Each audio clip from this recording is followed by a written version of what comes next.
I instinctively closed my eyes but only felt a strong wind rush past me, yet I was not harmed in the slightest. When I opened my eyes, the sounds of fighting echoed behind me, and the hundreds of spirits, unable to escape in time, scrambled to burrow into the ground or hide.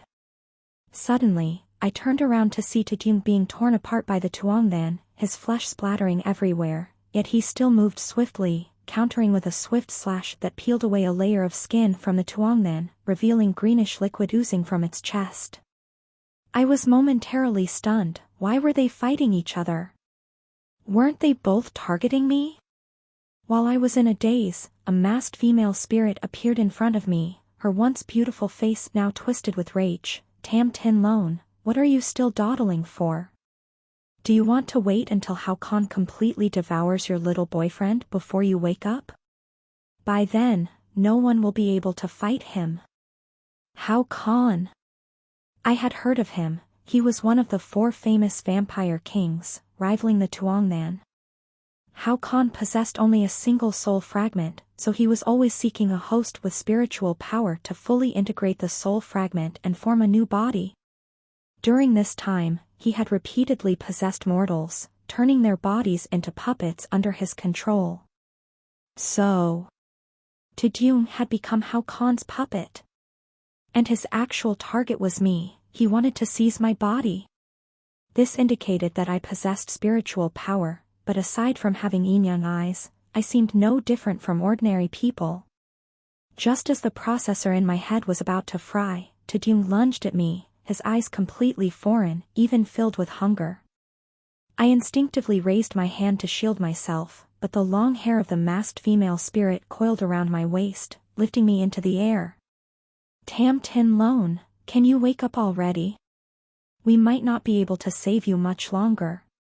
It felt like I was sitting on a giant Ferris wheel, tumbling in midair, watching them struggle fiercely. But in the next second, the head of the male spirit was knocked off by Tejung.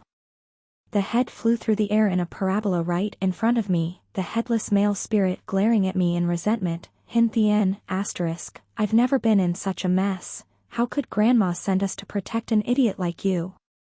This headless spirit was Hin Thien? So these 3 spirits were sent by Grandma to save me? Asterisk, Hin Thien, a great deity during the reign of the Flame Emperor over all heavens. He loved singing and created songs that delighted the Flame Emperor, such as Fu Lu, and poems like Fong Thursday, collectively known as Boc Mu, praising the happy lives of the people. Later, the Flame Emperor was overthrown by the Yellow Emperor and retreated to the south, becoming a heavenly emperor. The masked female spirit was cut open by Tejung, revealing her true form. She screamed in terror, and the long hair that had bound me suddenly loosened, causing me to fall heavily to the ground. Tejung stepped closer to me. I looked up at him, hoping to awaken him. Tejung. It's me, Tam Tin Lone.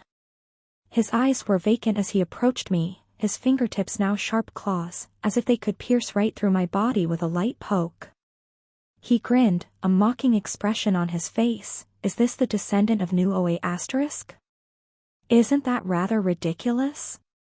Asterisk Nu Oe, or Nu Oe T, Oe Hong, Nu Hai T, commonly known as Nu Oe Nuong Nuong, is an ancient matriarch of China, gradually revered as a goddess and ancestral deity in Chinese mythology. My body went numb. What was happening? How could a poor person like me be a descendant of Nu Oe? It must be a misunderstanding, otherwise, wouldn't I die an unjust death? Wait. I'm really not a descendant of Nu Oe, you must be mistaken. If I were, how could I be so cowardly? Eating the heart of Nu Oe's descendant will allow me, Hao Khan, to see the sunlight again, and my powers will greatly increase. Whether you are a descendant of Nu Oe or not, I'll know once I eat your heart. As Tejung spoke, he reached out to touch my heart. Fortunately, I quickly reacted and dodged just in time, but his sharp claws still pierced through my ribs, causing pain that made it hard for me to stand. Tejung! I cried out in pain and turned away, the necklace in my pocket falling out. He saw the necklace, momentarily stunned, then quickly picked it up and activated its mechanism. In the blink of an eye, the face of the necklace suddenly glowed, and without hesitation, he slashed it across his artery. I couldn't stop him in time, I only saw Taedyung in front of me become drenched in blood. The foul aura surrounding him gradually dissipated, and tears streamed down his cheeks, his gaze clear and gentle, just like the first time we met. He opened his mouth but couldn't say a complete sentence. Tin Lone. I'm sorry. I woke up in a hospital bed, smelling the scent of disinfectant in the air, confirming that this was not a dream. The nurse, seeing me awake, smiled gently at me. You're really lucky to be alive. You were bitten by a wild boar and still managed to walk to the hospital entrance to seek help. I looked at the 3 spirits standing by my bedside, and my initial fear was gone. After the nurse left, I looked up at the masked spirit, whose name was my Noong, as she lamented, looking at me. Your injuries are quite serious. What exactly happened? From my Noong, I learned the origins of the incident.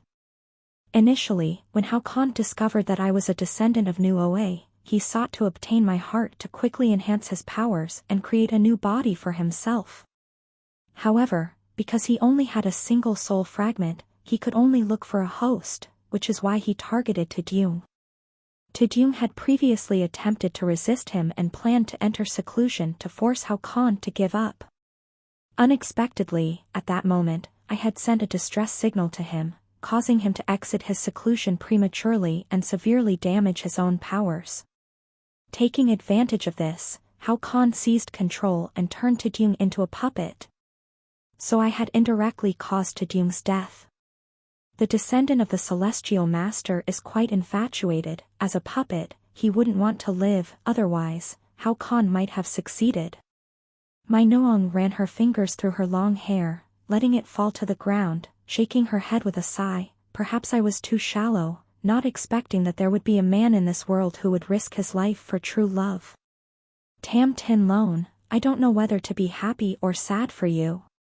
So all along, Taedyung never wanted to harm me. The nurse came in, changing my 4 drip.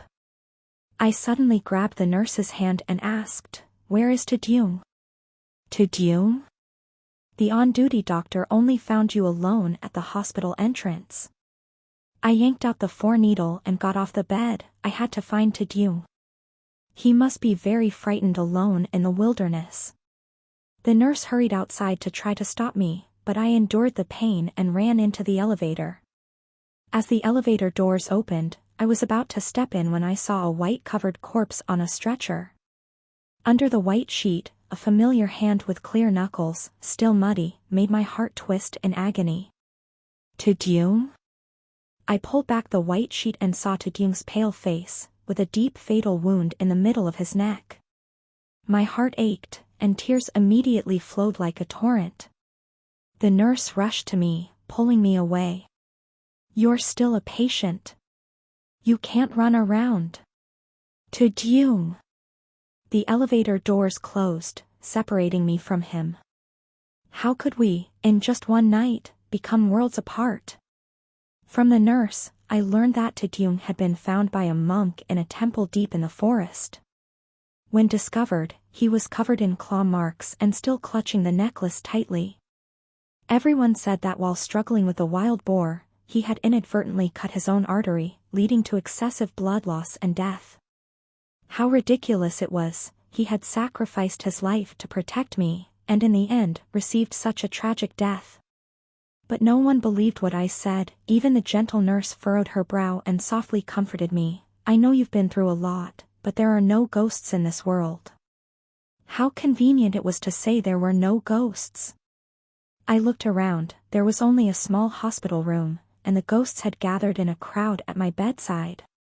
There was even a drowned girl, about 7 or 8 years old, sitting on my bed, with her back to me, crying continuously. If it weren't for the fact that these were 2 different worlds, perhaps the water on the girl would have soaked the sheets of my bed. After going through all this, I was no longer afraid of the poor ghosts that harmed people unconsciously. Suddenly, a head dropped into my hands. Hin Thien stared at me with lifeless eyes, grinning. Just a mere mortal, why be so sad? Get lost. I turned away, and Hin Thien's head fell to the ground as his body angrily picked it up to reattach. Why so much anger? If we hadn't taken you to the hospital entrance, you would be the one lying in the morgue right now. My Noong twisted her body and entered the hospital room, causing all the spirits inside to scatter in fear. You all can ignore me, let me live or die on my own. After all, humans and ghosts are different. Do you think we want to care about you? If it weren't for your grandmother's request, we wouldn't bother with you at all. The Tuong then stood silently in the corner, while Hin Thien jumped up and down angrily, grumbling that I was ungrateful. But Grandma clearly wanted to use my life to prolong hers. Tam Tin Lone, you're wrong. You were born with a short lifespan, your grandmother sacrificed her longevity to extend your life. From my Noong, I learned the complete truth about my origins for the first time. I am a descendant of Nu Oe, but when my biological mother was pregnant with me, she had a death battle with the demon clan, and a demonic spirit infiltrated her body. I became possessed, devouring my mother's body. My Noong lightly tapped my forehead and said, your biological mother died giving birth to you, the celestial disaster star, due to being corrupted by evil. It was your grandmother, Vu Deep, who couldn't bear to leave you behind and took you in. I was truly picked up by my grandmother from a cornfield, there is no blood relation between us. Suddenly, my Noong turned around, and her originally beautiful, fair face became dark and terrifying. She bared her fangs at me in anger. You're wrong again.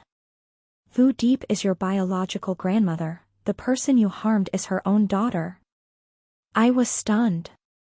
Hin Thien removed his head and placed it on his chest, nodding in agreement. Vu Deep is also a descendant of Nu Oe. Otherwise, how could I, Hin Thien, allow her to command me? Fortunately, Vu Deep managed to reclaim my lost head, otherwise, I would still be in pieces right now. I initially thought Hin Thien was just sharing a name with the war god, but could he truly be the Hin Thien from the mythological stories? Seeing my disbelief, Hin Thien quickly added, don't look at me now, appearing like a child, it's because I haven't recovered my powers yet and can only transform into a wild spirit. Back in the day, I was a renowned war god, just like the Emperor. So it turns out I really was the celestial disaster star, born with a short lifespan, destined to die in the cornfield. All these years, my grandmother had been extending my life by sacrificing her own lifespan. Thus, her calculation of living to 200 years but dying at 60 wasn't due to a miscalculation, it was because she had given me her longevity. She knew she would die young and treated me coldly so that I wouldn't feel sad. Learning this truth felt like being struck by lightning, as if I had been slapped hard several times. I was unfilial, I had caused the deaths of my biological mother and my grandmother. Perhaps if I died, there wouldn't be so many people harmed. You cannot die, the human world is currently being invaded by demons and evil spirits. As a descendant of Nu Oe, you cannot abandon this responsibility. I couldn't help but laugh. After living for 20 years, it was the first time I learned I bore such a heavy burden on my shoulders. But I don't know anything, and I'm afraid of ghosts. At this moment, the Tuong then, who had been silent all along, suddenly stood up, nearly hitting the ceiling. He bent down to look at me, his deep green eyes carrying a serious and determined expression. I will take you to Con Lawn. They were really planning to take me to Mount Con Lawn for training? They truly overestimated me. All these years, my only achievement was winning first place in a competition. Naturally, I refused their invitation to take me to Con Lawn. After everything that had happened, I just wanted to be an ordinary person. But things didn't go as I wished.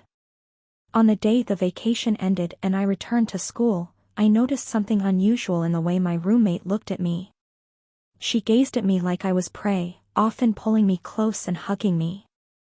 I even caught her secretly watching me bathe.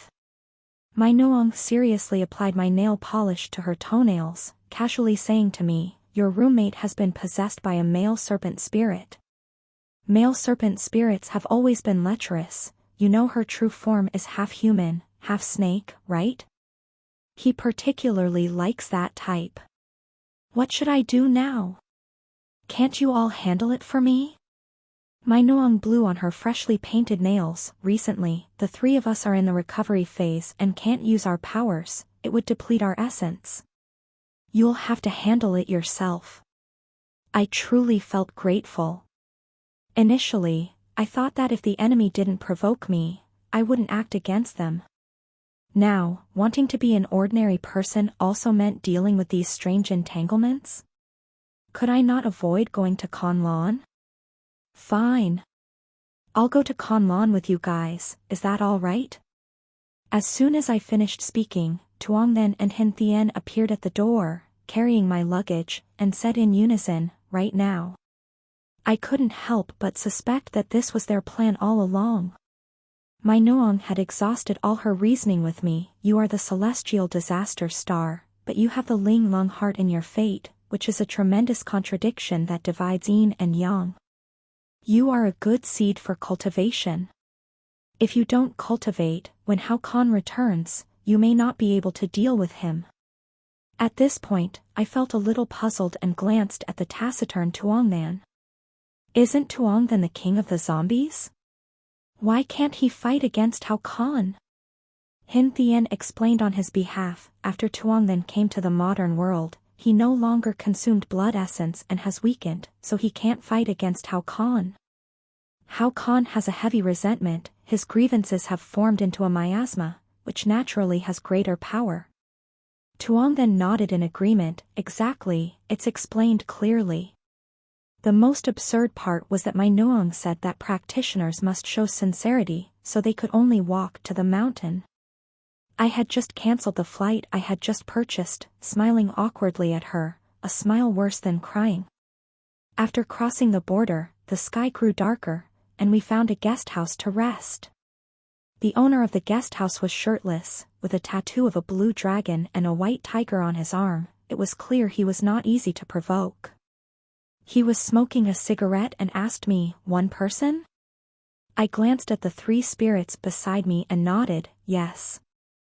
The owner handed me the room key, last room on the second floor. In the middle of the night, while I was dozing off, I suddenly heard a hissing sound coming from behind the door.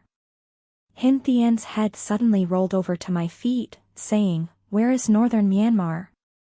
I just heard them outside the door saying they wanted to take you to northern Myanmar. These people are really enthusiastic. I instantly woke up, sitting straight up in bed. But it was too late. I saw the door to my room being opened from the outside. The end. Post-apocalypse woman 2, killing the black market in North Myanmar.